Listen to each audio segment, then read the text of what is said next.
Hi, it's Greg Schinkel, President of Unique Training and Development and Frontline Leadership Systems, and I'm here with General Manager Kirk Langford. Kirk? Hey. This is a bit different for us. This is, yeah. Kirk, as you know, is the host of one of our podcasts, the Leader Feeder podcast, along with Suzanne Jakes, our marketing coordinator, and I, of course, do the Accelerating Operational Performance podcast, and we thought, what a great time to start to look back at some of the favorite episodes. Yeah, exactly. We thought, we launched the podcast in April, as you know, and so far it's been well received. We've gotten lots of good feedback about what people are liking and listening to, and we thought, what a cool opportunity. We're kind of at the end of the year now. We're getting ready to start 2025. So what a cool chance to take a look back at some of those more popular episodes, dive into them a little bit. There's always these little nuggets you get when you're listening, especially sometimes when you listen the second or third time, you go, oh my gosh, I hadn't caught that the first time. So that's exactly right. We wanted to highlight, do a little bit of a look back and a highlight of some of those really great clips throughout the year. Yeah, and I know I enjoyed going back because sometimes when you're actually doing the interviews, you're so focused on what you're doing, you're not really thinking about everything you're hearing.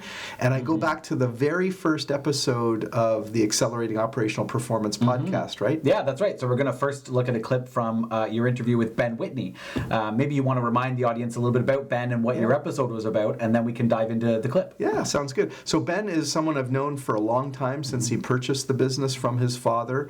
And in fact, his father was a client of ours. So I've always admired Ben, and he agreed to be the very first guest on AOP, and we launched with a bang. And I remember specifically, he had this great insight about people and involving them. And so let's have a look. One of the things that I did that worked really well is I did a survey for every employee, and it was just a simple 2-page, and what it said was, what's 2 or 3 small ideas for improvement and 1 or 2 big ideas for improvement. And I gave a couple of examples of what those might be. And I told people that they could, that this could be anonymous, but I was really impressed. The vast majority of people returned it with their names on it. And then we created a list of all of their suggestions.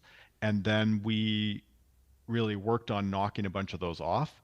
And the great thing was that it gave us a mandate to do a lot of things that we already had on our list, but now it was the team's ideas. And because there was some anonymous ones, we could also sneak 1 or 2 ideas onto the list that really came from myself and the new management team. There is so much to unpack with that. I think it's a very short clip. I think it's only about a minute, but there are just so many good little tidbits there. One of the things I really like is this idea of you as a leader already have things that you want to implement. You've got some ideas, but why not try and bring the team in on it so that it's not everything coming from the boss or the leader? So that's the first thing already that I really liked, but I know you've got some thoughts of what you like about that as well. Well, in our Frontline Leadership program, we always talk about how the best coach-like leaders are the ones who clarify expectations, involve their team, and build on positives. And so Ben was definitely leading by example because he was asking his team for suggestions for improvement. And he said something really interesting. He said, these were some of the same ideas we could have just proposed, but by asking them in the survey and then throwing it back to the employees giving the ideas, it really gave them credit, and that builds in greater commitment. Yeah, it's true that there's so many times where employees, a leader might come in and see an idea or an initiative and go, we should do this. And then you've got these people that have already been around before the leader came in going, yeah, hello, I've said that before.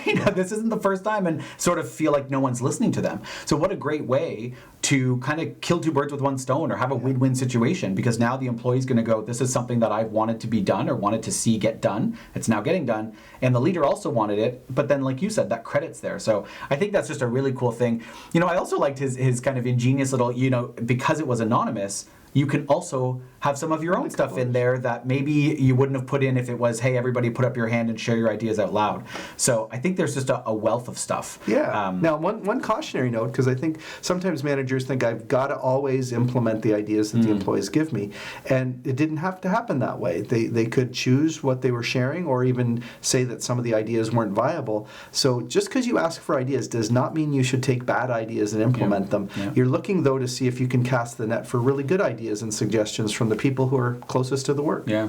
As I think about that, the other thing I like about what he said was he asked for some bigger, longer term, big picture ideas and some smaller ones. And I think that plays a little bit into what you're saying, which is some people might come with a whole bunch of really big picture, long term ideas. And as the leader, you're going, okay, sure, we want to implement maybe not all of it, but some of it, but we also know that these are big picture, long-term ideas. Those are going to take a long time. Yeah. So you get some of the small, quick wins, probably not all of them, but you also get some of the big picture ones. I also wonder that because you're sharing them maybe with the team, they're all going to see, oh, there's no way we can implement all of this in a month or 6 months or even a year. So then that helps probably give you a little bit of ability to say, there were lots of great ideas. Yeah. We're not going to go ahead with all of them. If not just because of this, but primarily also because there's just so many. There's no way we could do all of this at once anyway. Yeah. So Ben did a great job as we expected him to do so. Mm-hmm. Yeah, absolutely. So next, I was thinking about the episode that you did with Phil Taco. It was a little bit after the one with Ben Whitney, and I really liked that episode. I mean, I've worked with Phil just like you have for a little while. He's a really wonderful guy, and so I was excited to hear his episode. And kind of similarly to Ben, he talked a little bit about, I would say, employee engagement, how to keep them on board. And the interesting thing of one of the points he brought up was about how you have to sort of leverage and understand the power of people as much as the power of technology. Yeah, and I think it's probably even more powerful knowing that Phil has a very technical background. Yeah. And he even talked about early in his career, if you go back and watch that episode, he really talks about earlier in his career how informative it was to realize that all problems are not technical problems. There's a people component as well. And even a problem that does seem technical may also end up being a people problem. Even though it seems like it might be a machine or a process, it may actually be a people problem you need to work out from that perspective. We should mention as well as we're going through this that we're going to put the links to all of these episodes that we're chatting about in the show notes. So for those listening or watching and thinking, oh, I want to check out the rest of that episode, that sounds cool, we are going to have those in the show notes so that you can check them out. So good stuff. Yeah. I will say through my leadership journey, I've learned that in order to drive true sustainable change, you have to have this like bubble of the people, the mindsets, behaviors, capabilities, and treat that as equally as you would an operating system with the machine parts and the OEE or whatever performance metrics that you come with it. When you have balance between the two, that's when the real power happens. Working with Phil in two different operating environments. He actually was part of a big consumer products company when I first met him, and then I know both of us worked with him when he was with a big medical device company. Again, what I think stands out is a lot of times earlier in your career, you really focus a lot on your technical capabilities. And I think what he was pointing out there is if you go in either as an engineer or a technician or just a technically minded individual and you think it's all about the systems or the equipment or the process, you're just going to find out that no, the people will either make that thing work or they won't. Yeah, that's right. I suppose also when you think about systems and machines tend to run as well as they're built. So, and they don't get to have bad days and they don't generally have good days. I know we joke and we say, oh, my computer is not getting along with me, but at the end of the day, it just does exactly what it's programmed to do. And even something as complex as CNC machines, they also just do what they're programmed to do. Same with the process. The process runs the way it's been set up. And so in so many cases, we're looking at something we think is maybe a technical situation or issue, and it's the people behind it we need to work with and understand and try and get out of the rut or remove an obstacle. So it's so often, and I think that's probably what he's run into, is these situations where there's almost an overemphasis put on the technical solution or problem when really he's going, you need to leverage your people power. You need to really see that as an equal, if not maybe more important, in order to get that sustainable change. I mean, a process doesn't change just because you buy a new machine necessarily. The people have to buy into the change and get behind it. Well, and I think of our frontline leadership program where we talk about leading change and how most of the reasons that change gets slowed down and it doesn't accelerate is because of the resistance of the people, not necessarily that the solution itself wasn't technically sound.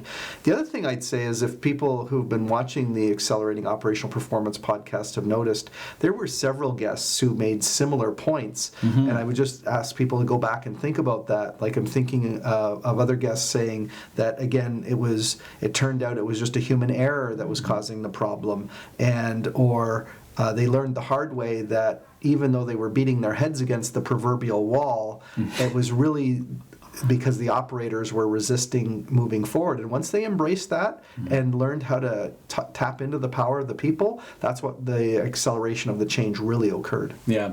You brought up an interesting point, which is, of course, as we were picking, which episodes should we talk about? Some was based on, some of that criteria was, which episodes were the most popular, which ones did people watch and listen to the most, but also our own insights as we listened and went, oh, that was a really good point. I'd either forgotten about that or just forgotten what a good nugget it is.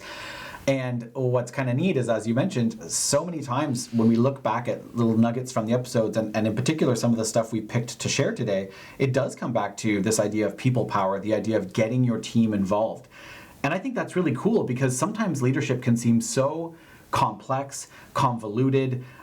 There's 1,000 different leadership courses you can take, and every single one is going to tell you how to do leadership a little bit differently. And yet I think it comes back to what you mentioned earlier with that idea of a coach or a good coach involving the team, clarifying expectations, and building on positives. Like, how cool is that thousands and thousands of issues and problems that every leader runs into in every industry, not just in manufacturing, where we tend to focus, but in any industry, is just clarify those expectations, involve the team a bit more, build on the positives.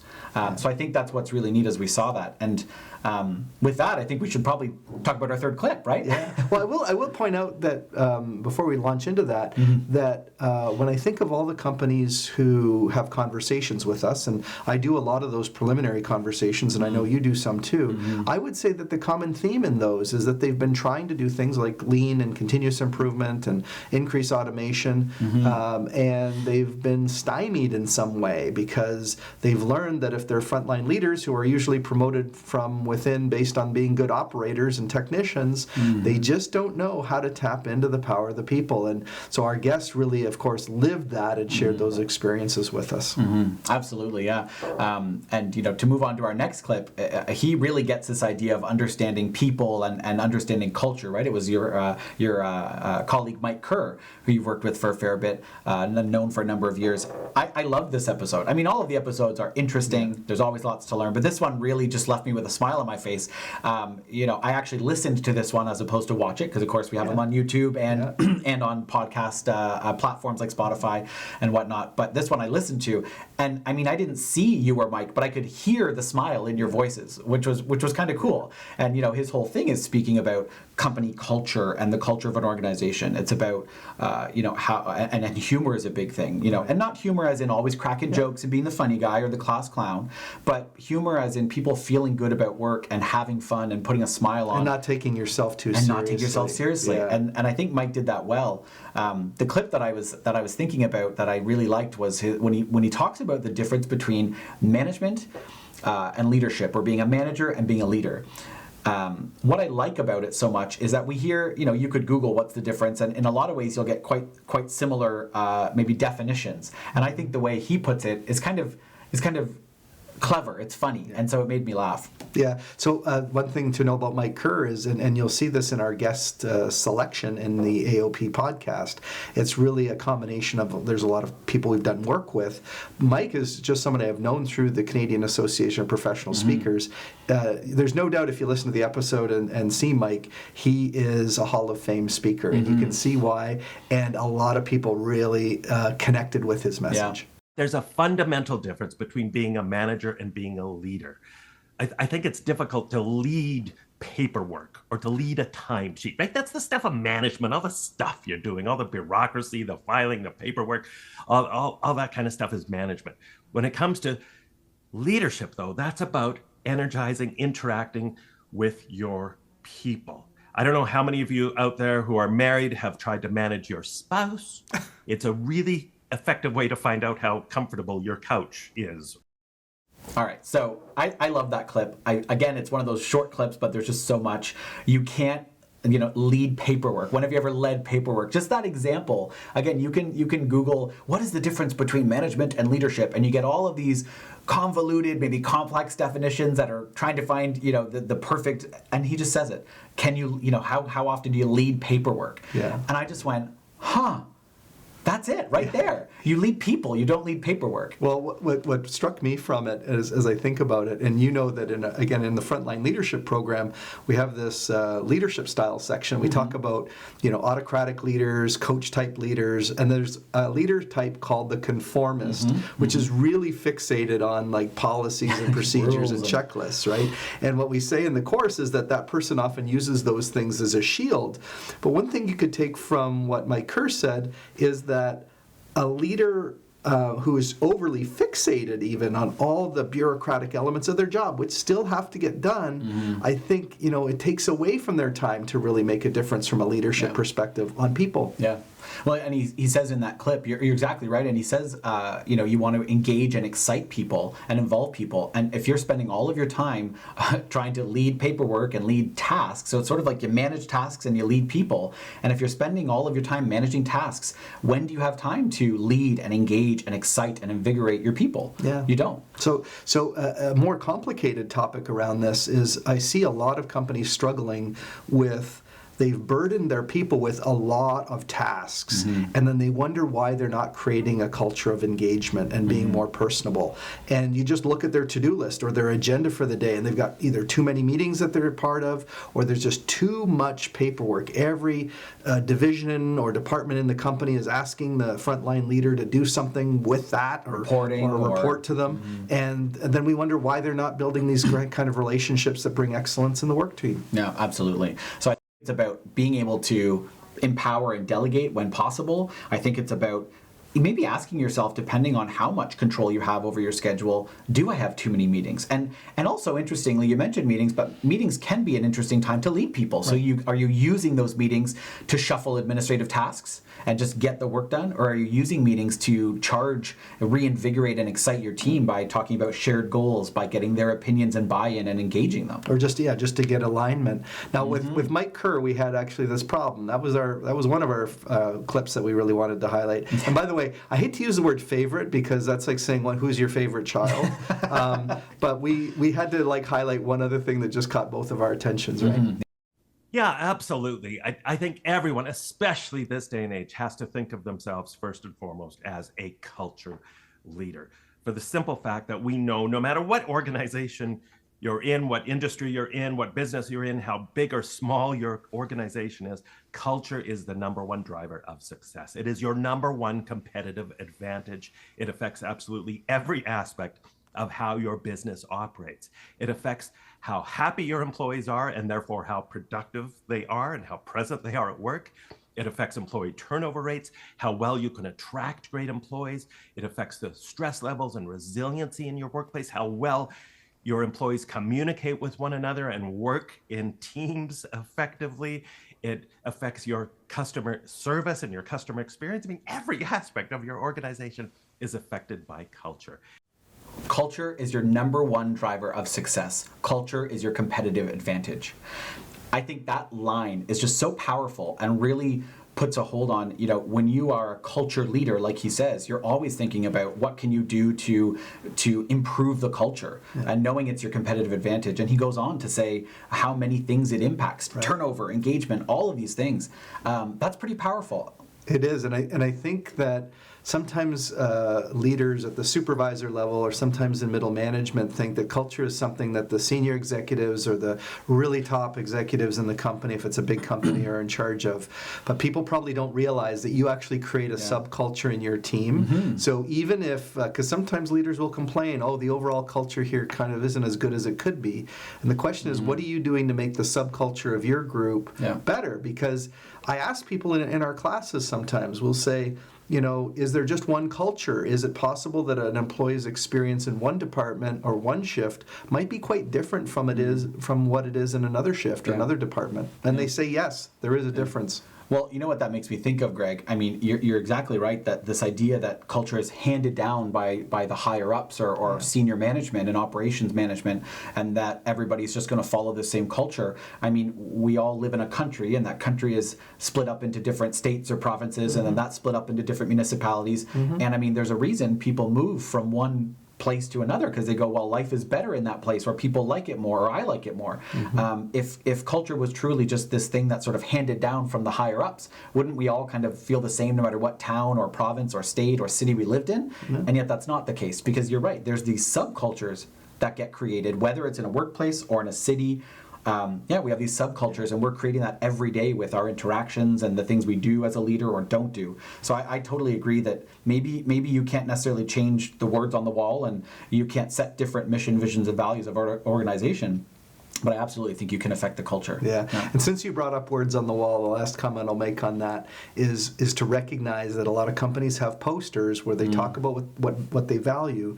But I just want to remind people that what you value is what you talk about, what you train people on, what you comment on, what you measure. And so really people are discerning your values through your conduct and what you focus on, right, as a leader. And then speaking of, a great leader, I was thinking about another clip, another episode of the podcast where we had Lori Da Silva on. And Lori Da Silva is the most recent retired CEO of the London Convention Center. And she has decades of experience in the hospitality industry. And I've had the opportunity to be part of Rotary International with her through a Rotary Club that we have in the city. I've also got to do a number of projects with her team. And I noticed that her successor is actually someone that came from within, which again just shows you the power of a great leader and the kind of trail they leave behind in a good way. Yeah. And what was it specifically that you were thinking of from Lori's clip? Well, I was thinking there was that part where she talks about going in for a job interview, and there were multiple job openings, and so at one point in the interview they kind of go, what job are you actually applying for? And I went for the interview, and I actually knew one of the a former colleague who was working for that organization, which is how I was connected. But I went for the interview, and I was being interviewed by one of their vice presidents. And halfway through the interview, he actually said to me, "I'm sorry, what position are you applying for?" Because they were also looking for a director of sales. And of course, I was a current director of sales. And I stopped him and said, "No, I'm not applying for the director of sales position. I want to be the general manager." So I think that for me was probably that turning point when I went, aha, I've got this, and I'm going for it. And that job she did get. And if you think about it, the boldness of in a job interview, first of all, having the interviewer say, which job are you actually applying for? Which I thought, that's interesting by itself, because they were hiring for the two positions, but obviously he picked up some signals that she wasn't just interested in a lateral move to a similar job being the director of sales. She wanted more. So, and for her to have the boldness to basically stake her claim and say, no, I'm interested in the general manager's role. And I thought, talk about I guess having the confidence to be clear about what you want and then say what you want. Yeah.